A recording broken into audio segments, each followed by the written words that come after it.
Vamos para a palavra de Deus. O que é que todo pregador diz quando vai começar a palavra? Eu tenho uma rápida palavra, né? Sempre isso, né? Eu peço a Deus, essa foi a minha oração hoje, que essa palavra de hoje seja como flecha no teu coração. Que as minhas palavras hoje sejam como flechas no teu coração. Que não sejam palavras vazias, que não sejam palavras comuns, que você não escute como quem escuta uma música ou como alguém que escuta um professor na sala de aula, mas que com o coração aberto o Senhor te toque. Amém? Eu me lembro que nós estávamos em um velório, não lembro o ano, se 2017, 2018, acredito 2018 mais ou menos. O velório do paizinho das nossas amadas irmãs André e Aline, seu Nino. A gente foi no velório dele e estávamos ali, meu pai ia dar uma palavra e tinha também um padre, um ministro católico lá. Ele era um católico muito devoto, o pai das meninas, e ele trouxe uma palavra, as pessoas ouviram. Nada contra a igreja católica, nada contra os ministros da igreja católica, mas quando ele trouxe a palavra, todos ouviram e respeitaram. Eu lembro que quando meu pai chegou para falar naquele velório, e meu pai não gosta de fazer drama, fazer charme, apelar para o emocional, ele só falou de Jesus, falou que não fôssemos ignorantes com os que dormem, que nos encontraríamos um dia juntos. Quando o nosso pastor começou a falar naquele velório, as pessoas começaram a chorar, todo mundo, e eu que não tinha um grau de parentesco com aquele homem que morreu, quando o nosso pastor começou a falar, eu lembro disso, eu senti no meu espírito como se fossem flechas no meu coração. Quando o pastor falou, foi como flechas no meu coração, e foi como flechas no coração de todos aqueles presentes naquele dia. E eu espero que seja assim hoje no teu coração. As palavras que sejam ditas sejam como flechas. Por mais que seja um momento, em algum momento seja doutrinário, ou seja uma palavra de exortação, ou seja uma palavra de amor, mas que a unção vá e te acompanhe. Amém? Eu espero que vocês tenham trazido papel e caneta. Esse púlpito está tão longe dali, a gente tem que andar meia hora. Eu espero que você tenha trazido papel e caneta para anotar as verdades que o Senhor preparou para hoje. Essa é a segunda parte, né? Vocês lembram da pregação de domingo? Qual foi a pregação de domingo?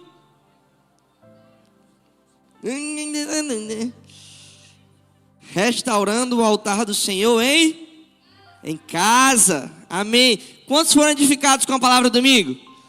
Eu fui muito edificado com aquela palavra.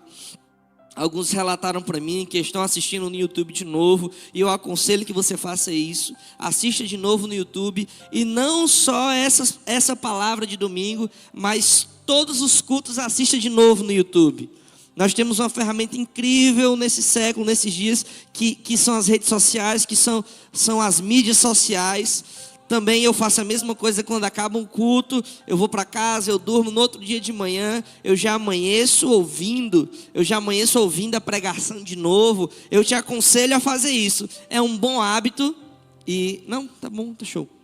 É um bom hábito e as palavras do Senhor vão ficar gravadas no teu coração. Amém? Então você vai escutar a pregação de domingo de novo, e você vai chegar em casa e vai escutar essa pregação hoje ainda, se possível, ou se não amanhã de novo. Amém? Essa pregação de hoje. Eu quero abrir a Bíblia em Jeremias 48, 10. Só a primeira parte, a parte A desse versículo. Jeremias 48, 10.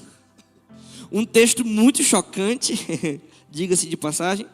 Só a primeira frase desse texto, que diz: maldito o que faz com negligência o trabalho do Senhor. Tem outra versão que diz: maldito aquele que faz a obra de Deus relaxadamente. Uau! Esse versículo me marcou quando eu era criança.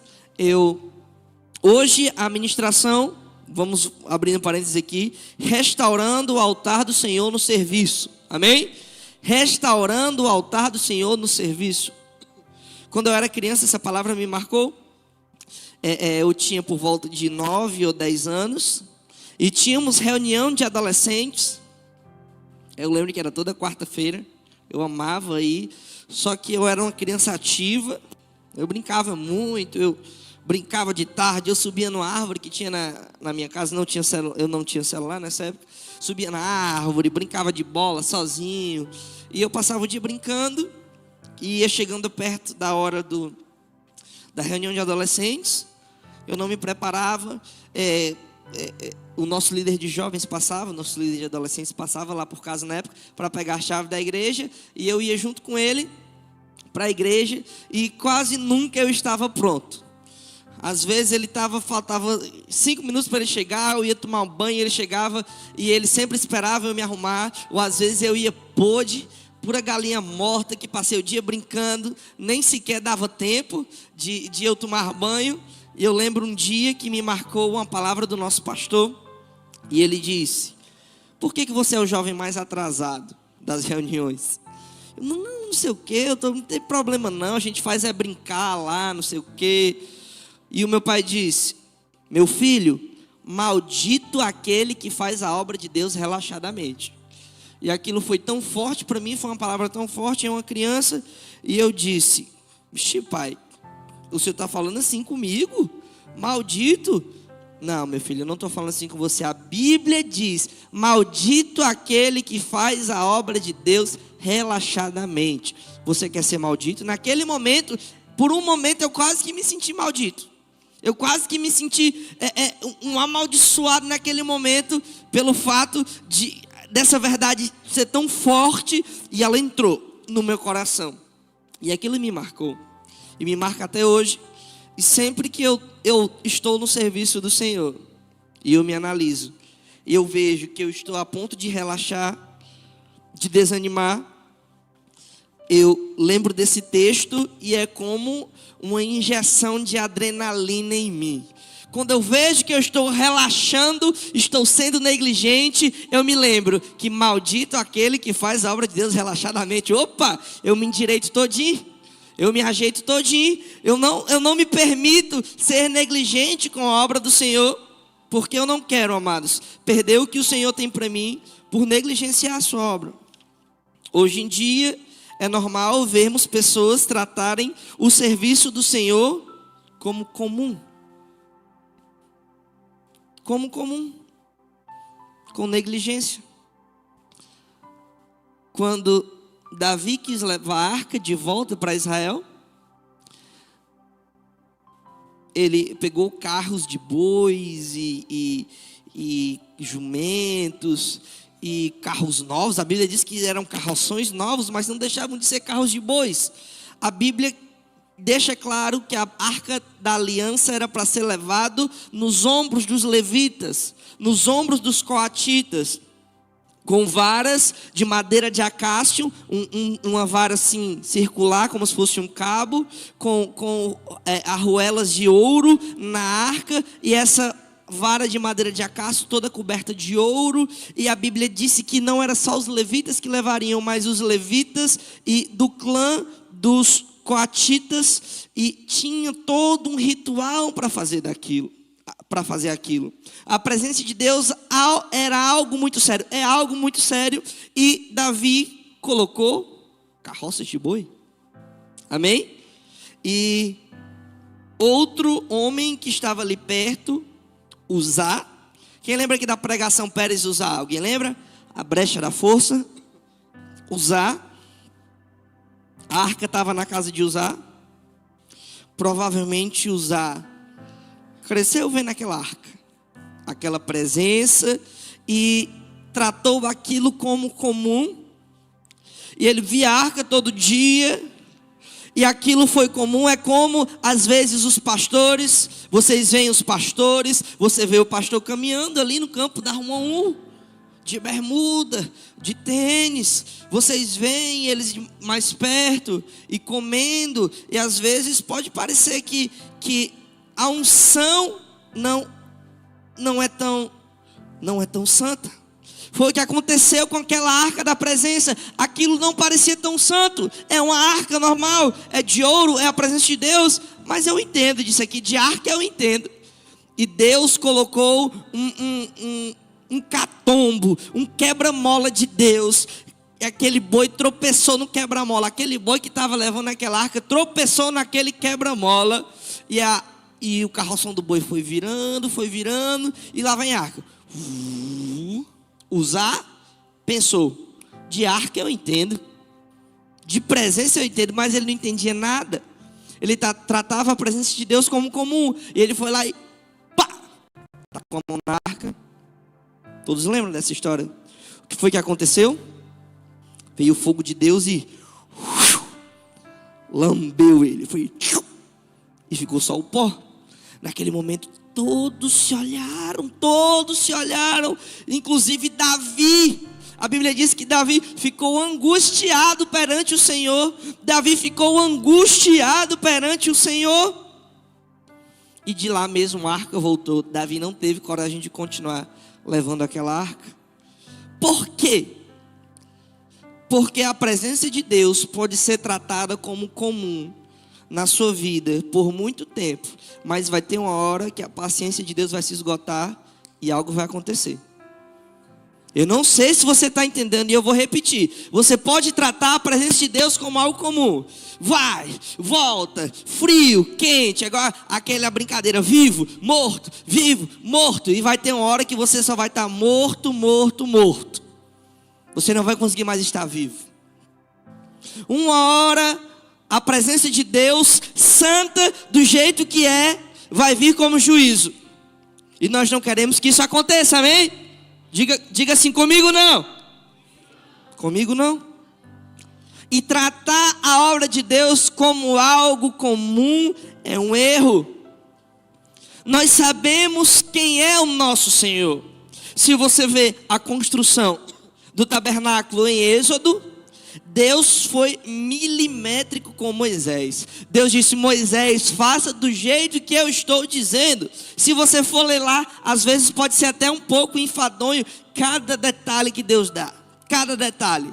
E isso aqui vai ser tantos centímetros, e vai ter uma cortina de tantos metros e tantos centímetros, que no meio dela vai ser tecido azul, depois vai ser tecido roxo, depois vai ser tecido vermelho, e vai ter um querubim com a asa apontada para o norte, e outro com a asa apontada para o sul, encostando as asas, e vai ter uma bacia de ouro, que vai ter uma auréola de ouro, e Deus está fazendo todos aqueles detalhes, fala da pia, fala sobre tudo.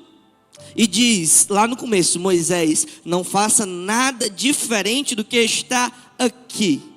Deus é um Deus exigente. Amém? Deus é um Deus detalhista. E esse Deus a qual Moisés serviu, ao qual Deus disse: Moisés, faça esse tabernáculo. E Deus fez aquele tabernáculo. Ele é o mesmo Deus de hoje. Amém? A Bíblia diz que Ele é o mesmo ontem, hoje e eternamente. Amém? Aleluia! Quando fazemos a obra de Deus, não podemos fazer como se estivéssemos fazendo. Sabe aquele trabalho da escola? Obrigado. Aquele trabalho que vale ponto. Para mim, os piores trabalhos que valiam ponto, mas era obrigado a fazer, é aqueles de dança. Eu tinha que dançar sem saber dançar, mas é porque era obrigado. Eu preferia, no meu caso, né? Eu preferia apresentar um seminário, eu preferia fazer um trabalho em equipe, eu preferia fazer trabalho na cartolina, que eu amava desenhar. Eu desenhava em todas as cartolinas de todas as equipes. Mas aquele trabalho obrigado que você faz assim, né? Tem até um vídeo antigo do Miguel, o meu irmão, acredito que no Cecília Meirelles, ele falando sobre o curso da água, e ele estava com tanta raiva, ele decorou tudo bem direitinho, ele bem pequenininho, tamanho de grão de mostarda, e meu pai gravando ele: vai, Miguel, fala. E ele: as águas podem ser vistas em mares, rios, lagos e torneiras. Ele com a raiva assim tão grande: tá bom já, e para acabar o vídeo, sabe, esse trabalho mais enfadonho, parece muitas vezes que nós viemos fazer a obra de Deus assim. Nós, eu digo no geral. Nós viemos fazer a obra de Deus assim, como se estivéssemos desempolgados. Imagina um ministro de louvor, que vem louvar, e ele chega aqui, e ele vai estar dizendo: que seja hoje, que seja agora, vem derrama, a terra clama. Que clamor é esse? Imagine um ministro de louvor assim, imagine um pastor, que chega aqui, carregado de problemas, de fardos, de flechadas nas costas, e chega aqui e diz: bom, gente, hoje eu não estou tão bem para pregar, porque eu estou cheio de problemas e estou com dor de cabeça, né? Eu vou passar aqui a paixão de Cristo para vocês assistirem. Imagina se o pastor cancela o culto por dor de cabeça, amados. Imagina aí. É a desculpa que nós ouvimos de todo mundo. Todo mundo que não vem para o culto está com dor de cabeça. Tem as compras, né? Que algumas pessoas disseram: você estava adivinhando que eu fui fazer as compras e tal dia. Ou dor de cabeça. Amado, toma um dipirona e vem. Igual aquela música, né? Pega o Guanabara e vem. Toma um dipirona e vem. Ou então chega aqui e diz: pastor, eu estou com dor de cabeça. Ora por mim, porque eu vim em fé para o culto com muita enxaqueca. Eu estou falando dor de cabeça, gente, eu não estou falando em específico só da dor de cabeça, mas muitas coisas que parece que fazer a obra de Deus é um fardo, que parece que fazer a obra de Deus é um favorzinho. Eu estou fazendo um favor para Deus. O quê? Você está na presença do Deus santo, incomparável, inigualável. É um privilégio podermos servir a Deus hoje.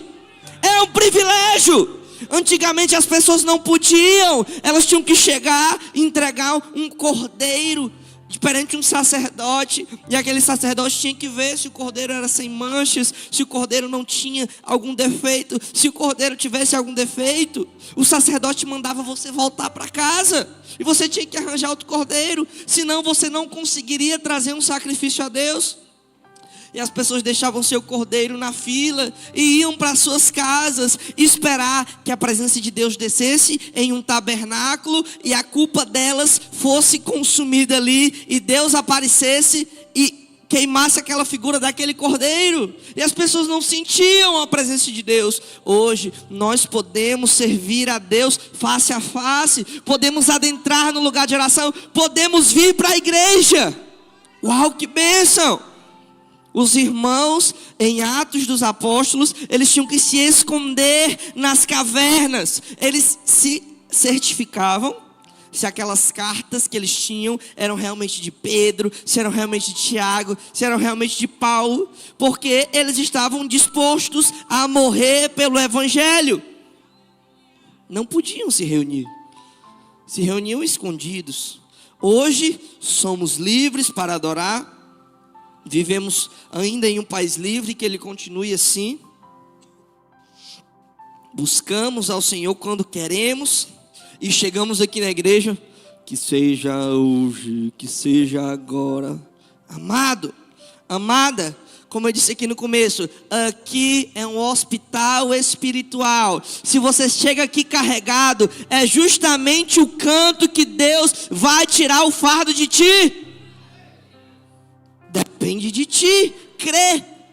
Algumas pessoas que cruzaram o caminho de Jesus chegaram e perguntaram: Senhor, será que dá certo? Será que vai dar certo? Eu estou parafraseando. Será que dá certo isso acontecer? Será que meu filho vai ser curado? Será que esse demônio vai sair? E Jesus diz: se tu podes crer, tudo é possível ao que crê. Chega aqui com fé. Serve o Senhor com fé. Fica ansioso para o culto. Vou te dar uma dica, uma estratégia. Você não está com vontade de ir para o culto, acordou mal no domingo, é terça-feira e o seu chefe colocou outra pessoa, promoveu outra pessoa, e você jurava que ia ser você, e as coisas estão difíceis, e está tudo ruim, você não quer ir para a igreja, você está cansado, está com dor de cabeça, tem muita coisa para fazer, está com dor na barriga, está com tudo, não quer ir para a igreja. Deixa eu te dar um conselho nesse dia, deixa eu te dar uma dica infalível. Nesse dia que você está mais cansado, você fala para si mesmo e fala para Deus: que vontade de ir para a igreja hoje. Senhor, eu estou ansioso para que o culto chegue. É uma chave de sabedoria. Você fala em fé, até a dor de cabeça vai embora, meu irmão. Isso é verdade. A angústia começa a ir embora e realmente começa a criar uma expectativa dentro do seu coração para servir ao Senhor. E nesse serviço, nesse culto que você estava mais quebrado, é que mais o Senhor te toca. Quando você diz: Senhor, que vontade que dê logo 6 horas para eu estar te adorando. Que vontade que chegue logo mais à noite para eu poder te buscar. Amém? Amados, Ele é o mesmo Deus. Ele é o mesmo Deus ontem, hoje, eternamente. Eliseu chegou para o rei Joás e disse: Joás, está aqui um cheque em branco, ó, igual Deus fez com Salomão. Eliseu chegou e disse: Joás, está aqui um cheque em branco. Faz assim, meu filho, pega esse arco e atira. Tinha uma janela aberta e atira para fora dessa janela. Vai, atira, atira. Com ímpeto, com coragem, vai. Joás. E aí, vai, atira, homem, atira. Tirou 2, atirou 3 vezes. Eu imagino que ele jogou o arco no chão. E eles estavam passando por um momento de guerra em Israel. Eliseu disse: por que você fez isso? A faca e o queijo estavam na tua mão. O cheque em branco do Senhor estava na tua mão. Mas por sua atitude displicente, negligente, uma atitude desempolgante, você só tirou 3 vezes. Você deveria ter golpeado a terra 4, 5, 6 vezes, até acabar essas flechas. O Senhor só vai te dar a vitória 3 vezes sobre a Síria. Vai ser uma vitória parcial, mas depois dessas 3 vitórias, a Síria vai ganhar. A Síria vai derrotar o seu exército. Amados, uma atitude desempolgante perante o Senhor e perante as palavras do Senhor, e tudo foi embora. Às vezes Deus está passando, escute isso. Às vezes Deus está passando diante de você em um determinado momento. E aquele momento é crucial na sua vida. E a atitude que você tiver naquele momento em específico vai fazer com que tudo mude ou não. O pastor Ricardo disse que ele, desde que se converteu, ele sempre foi fora da curva, né? Ele começou a buscar o Senhor, buscar o Senhor, buscar o Senhor. Não se ouvia falar de curas na Colômbia. Não se ouvia falar de avivamento. Mas alguns irmãos falavam sobre batismo no Espírito Santo. E ele queria muito batismo com o Espírito Santo. E ele sempre pedia a Deus no seu lugar de oração, e o Senhor não o batizou. Dado momento, e ele queria conhecer o Senhor. Dado momento, eles deixaram de ir para um culto. Quando no outro dia, uma irmã chegou na casa deles e disse que foi o culto em que o Senhor apareceu na igreja. O Senhor esteve na igreja, aconteceu um avivamento nesse culto. E ele ficou triste, provavelmente chorou. E ele disse que nunca mais perderia a oportunidade de ir para um culto. Olha isso, olha que homem decidido, determinado. Porque Deus poderia passar naquele momento e ele não estar lá. Amém, amados? Às vezes uma atitude, um momento, algo que você faz no automático, algo que você está fazendo, não, tudo bem, vai dar certo, vou aqui cumprir minha tabela, e o Senhor deixa de te abençoar, e abençoar alguém que está com fé do seu lado.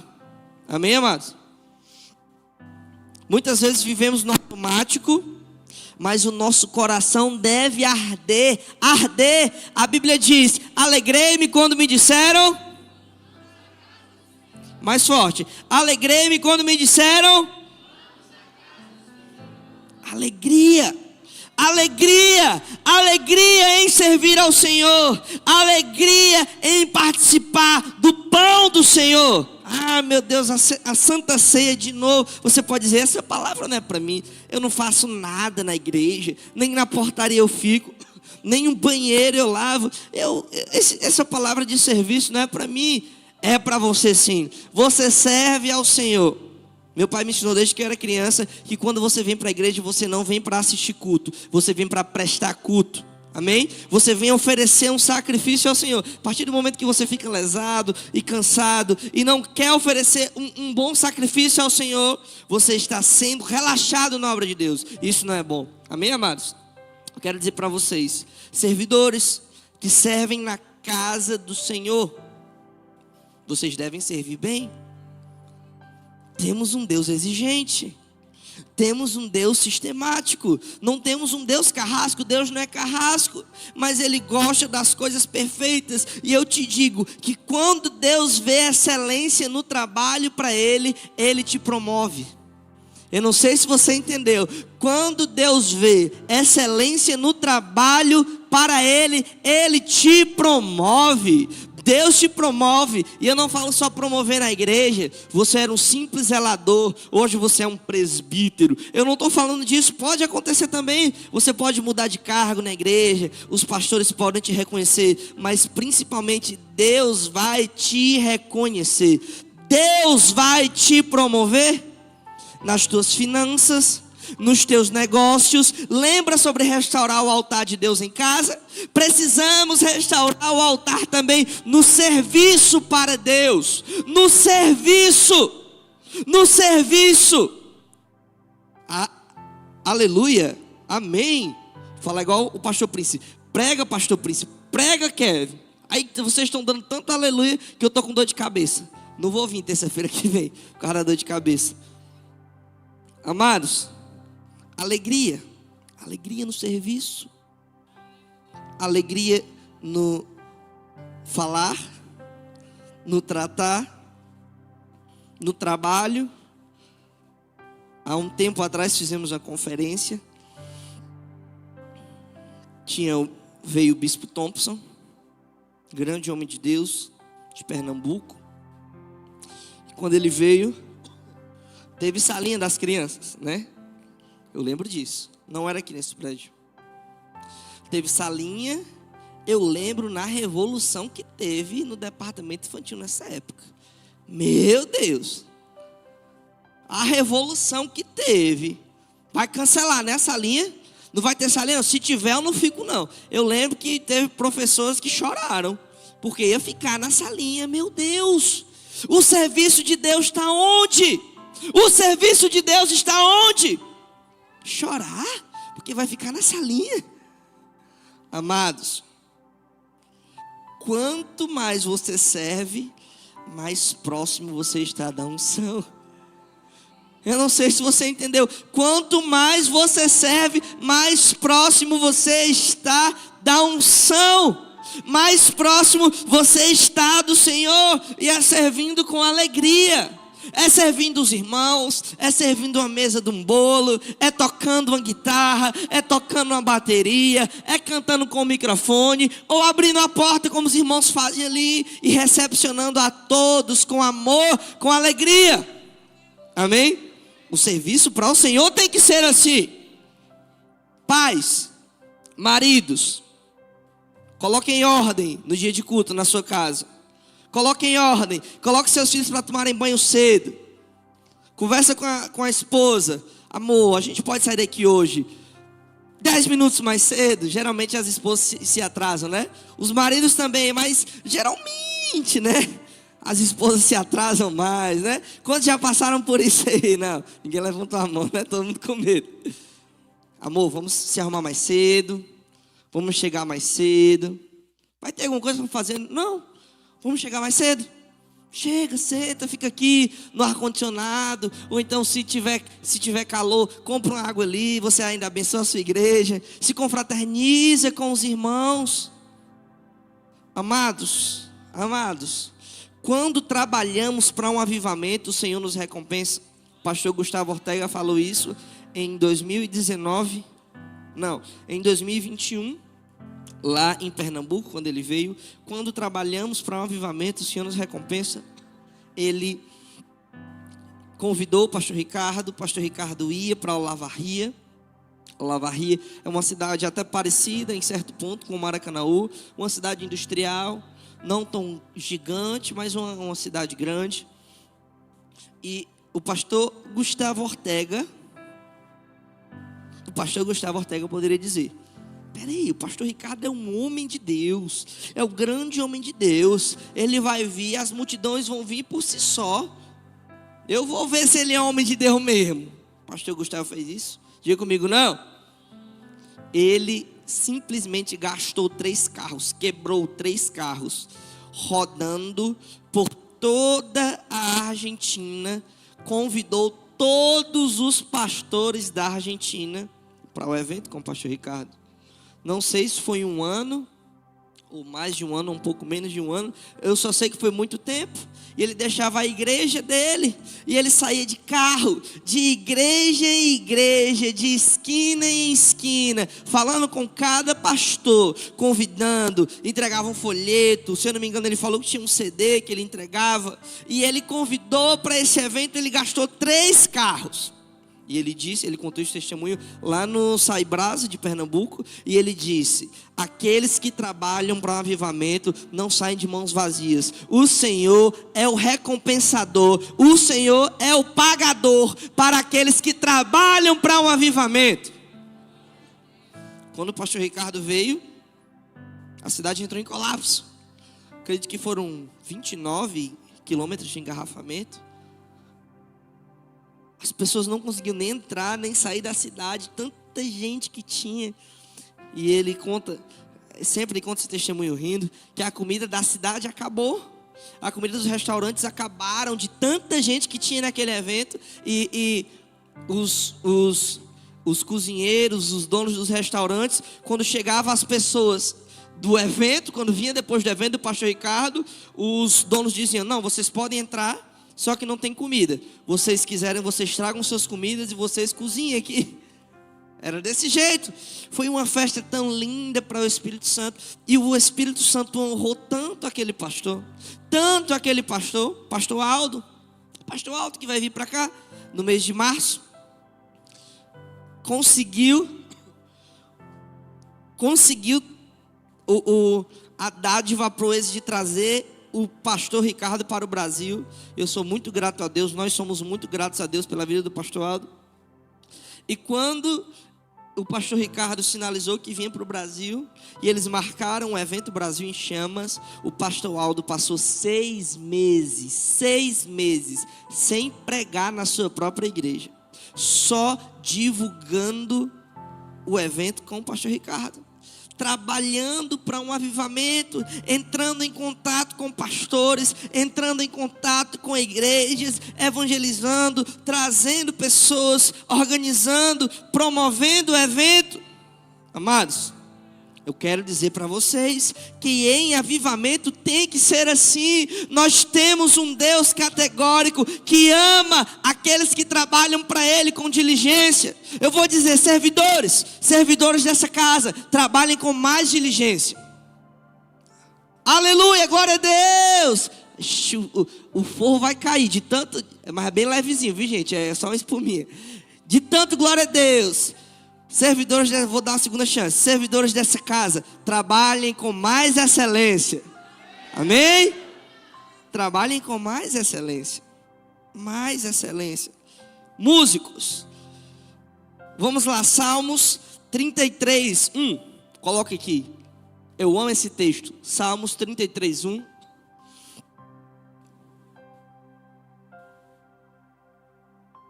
Exultai, ó justos, no Senhor, aos retos fica bem louvá-lo. Celebrai o Senhor com harpa, louvai-o com cânticos no saltério de 10 cordas. Entoai-lhe novo cântico, tangei. Que versão estranha é essa? Coloca outra versão para mim. Cante-lhe uma nova canção, toque com... Eita, tá fraco. Toquem com toquem com habilidade. Aos meus amados músicos, não se chateiem quando eu olhar para vocês assim, ó. Às vezes sai uma nota assim, uma batida tão equivocada. Meu Deus do céu, o que está acontecendo? Toquem com habilidade. É o Kevin que diz? Não. É o Senhor.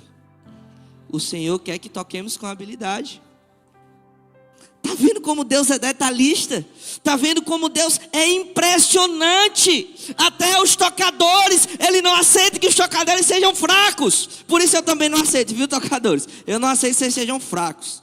Desde de criança que eu toco, eu peno, eu pelejo para fazer. Muitas vezes erro demais tocando, né? E nem estou tocando tanto ultimamente. Mas eu espero que vocês sejam assim também. Toquem com habilidade. Cantores, cantem com habilidade. Cantem com coração. Nunca me esqueci uma reunião que a gente estava atarefado aqui com louvor. Não aqui, acredito que no prédio ainda do Zoeiro. Atarefado aqui com cabos e não sei o quê. E todo mundo conversando. E começou o culto. E a gente louvando assim de olho aberto e de braço cruzado. E o pastor olhou para a gente e disse assim, ó. Com o coração. Aquilo me quebrou naquele momento. Ele, com o coração. Nós estávamos louvando com o coração naquele dia, não. Com o coração. E todas as vezes que eu chego aqui para louvar, eu tenho que ser bem operacional aqui. Eu sou o líder do louvor. E eu tenho que dizer as notas, o tempo, a batida, as músicas para os meninos. Mas quando eu vejo que está tudo bem encaminhado, eu desligo a minha mente, eu desligo a minha carne e eu canto para o Senhor de todo o meu coração. Eu levanto minhas mãos, eu digo, Senhor, eu sou tão dependente de Ti, tão dependente de Ti. Mas os músicos precisam fazer o trabalho de casa, amém? Os servidores precisam ter mais pegada. A palavra é essa, pegada, servidores, pegada, serviço. Pegada no Senhor. Deixa a fraqueza, deixa a preguiça de lado. Temos uma geração não estou falando das pessoas daqui da igreja, mas no geral no mundo, temos a geração de homens preguiçosos, homens molengas, homens que não conseguem bater um prego na parede. Às vezes tem que vir uma mulher para botar um prego na parede, porque os homens não conseguem, são frouxos, são fracos. Servidores, sirvam com garra, sirvam com amor, com determinação, amém? Se você está dormindo, você vai acordar com os meus gritos. Sirvam com amor, sirvam com determinação, sirvam ao Senhor com fé.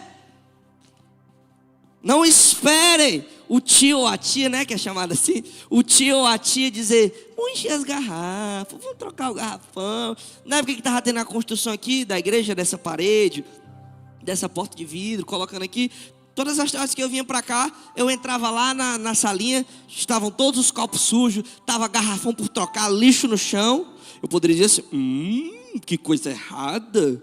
Eu vou chamar um dos servidores para fazer isso, porque isso aqui não é meu papel, eu sou o filho do pastor. Eu pegava, eu botava o garrafão, eu lavava, eu passava a esponja, eu abria, eu botava, eu lavava os copos, eu enchia as garrafas. Se tivesse algum perto aqui, eu chamava para me ajudar, mas eu não ficava só olhando, não. Se meu filho, vão me ajudar aqui, que a cozinha está imunda. E a gente botava o garrafão, deixava a cozinha um brinco. Quando eu chegava aqui, estava no outro dia do mesmo jeito. Mas vai dar certo, uma hora vai dar certo, uma hora vai entrar. Amados, sirvam ao Senhor. Isso é serviço para o Senhor. Vocês não estão servindo a homens. É o pastor Léo que vocês estão servindo, não é? O máximo que o pastor Léo pode dar para você é um tapinha nas costas e um parabéns. Ele não vai fazer nada por ti. A família pastoral não vai fazer nada por ti. Poxa, eu cantei bem aqui, foi para o pastor Léo. Poxa, eu fiz isso aqui bem, foi para o pastor Léo. Algumas pessoas só querem servir se for os pastores, né? É um assunto muito delicado. Temos que servir os pastores em primeiríssimo lugar. E temos que servir os irmãos, servir a igreja, servir essa casa, amados. Aleluia! Eu estou feliz com essa pregação. Eu sei que você está triste, mas eu estou muito feliz com o que o Senhor está dizendo hoje. Restaurando o altar do Senhor no serviço. O serviço tem que ser bem feito. A mídia tem que ser bem feita. Amém, mídia? Vocês estão aí? Então não? Amém, mídia? A mídia também assiste o culto. O serviço de mídia tem que ser bem feito e está sendo muito bem feito.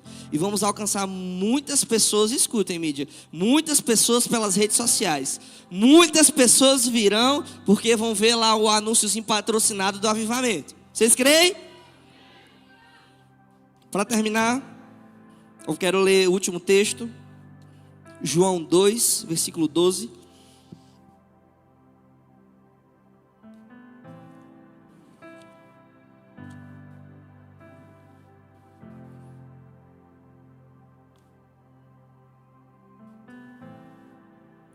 João 2,12, coloca na NVI aqui, por favor. Diz: depois disso, ele desceu a Cafarnaum com a sua mãe, seus irmãos e seus discípulos. Isso é Jesus. Ali ficaram durante alguns dias. Quando já estava chegando a Páscoa judaica, Jesus subiu a Jerusalém. No pátio do templo, viu alguns vendendo bois, ovelhas e pombas, e outros assentados diante de mesas, trocando dinheiro. Então, ele fez um chicote. Jesus não era frouxo. Ele fez um chicote de cordas e expulsou todos do templo, bem como as ovelhas e os bois. Espalhou as moedas dos cambistas e virou as suas mesas. Aleluia. Aos que vendiam pombas disse: tirem essas coisas daqui. Parem de fazer da casa de meu pai um mercado. Seus discípulos lembraram-se do que está escrito: o zelo pela tua casa me consumirá. Amém? O zelo pela tua casa me consumirá é uma profecia que está em Salmos 69, versículo 9. O zelo pela casa do Senhor tem que te consumir, amados. O zelo pelo serviço do Senhor, o serviço para o Senhor, um altar em casa e um altar na igreja, um serviço bem feito para Deus, um serviço amável, um serviço agradável, um serviço de coração, mas bem feito, com técnica, com garra e com vontade. Amém? Eu espero que ao sair daqui hoje, você pode até se esquecer depois que foi eu que preguei, mas que essas palavras fiquem no teu coração. Que essas palavras fiquem no teu coração e você trate a obra de Deus com mais zelo. Amém? Que você trate o altar do Senhor no serviço com mais zelo. Amém, amados? Que domingo estejamos aqui com mais zelo. Que o zelo pela obra do Senhor nos consuma. Aleluia, eu sinto a unção dizendo isso. Que o zelo pelo serviço nos consuma. Que sejamos fiéis no serviço, leais no serviço ao Senhor, porque Ele te recompensa. O Senhor recompensa aqueles que trabalham para um avivamento. Aqueles que trabalham para um avivamento, o Senhor recompensa. Amém? Quantos querem essa palavra?